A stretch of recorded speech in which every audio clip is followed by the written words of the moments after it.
400 તમાર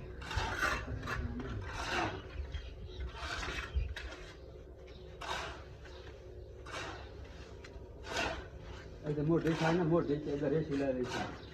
હા